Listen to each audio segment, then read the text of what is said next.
त्यांना हेच माहीत नाही आमच्या भागात मुस्लिमांची संख्याच नाही आहे. त्याच्यामुळे ते हवेत फेकणं त्यांनी बंद करावं. एक मूळ प्रश्न असा आहे की जात धर्म हे जे वापरून ज्या पद्धतीनं या बलशाली मताचा जो वापर या लोकशाहीमध्ये होत होता त्याला कसं यांनी कमजोर केलं, निवडणूक आयोग पद्धतीचा कार्यकर्ता कसा झाला हे आता देशाच्या लोकांना कळलेलं आहे.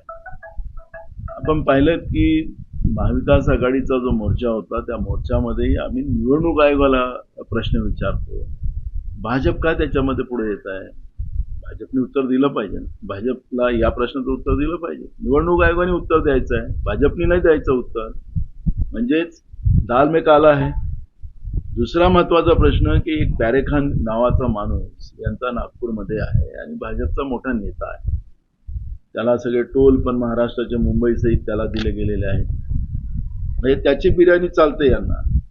म्हणजे भाजपमध्ये असलेल्या मुसलमानांचा काही संबंध म्हणजे या विषयाला संबंध नाही.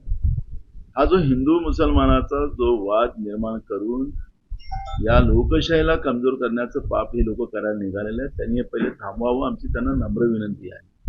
आणि दुसरा महत्वाचा प्रश्न असा आहे की मतचोरी निवडणूक आयोगाच्या माध्यमातून जे चाललेली आहे ती थांबवण्यासाठी भाजपने सुद्धा एक संघ या मतचोरीमध्ये करणाऱ्या निवडणूक आयोगाच्या विरोधात आमच्या महाविकास आघाडी बरोबर यावं.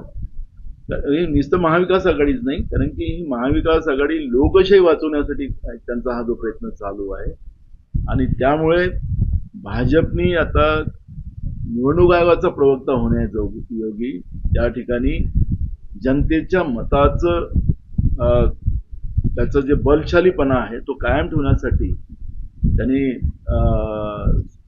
काम करावं. अशा पद्धतीचं जे वातावरण दूषित करण्याचं काम भाजप जे करते आहे ते त्यांनी थांबवावं आणि निवडणूक आयोगाचं वकील होणं थांबवावं.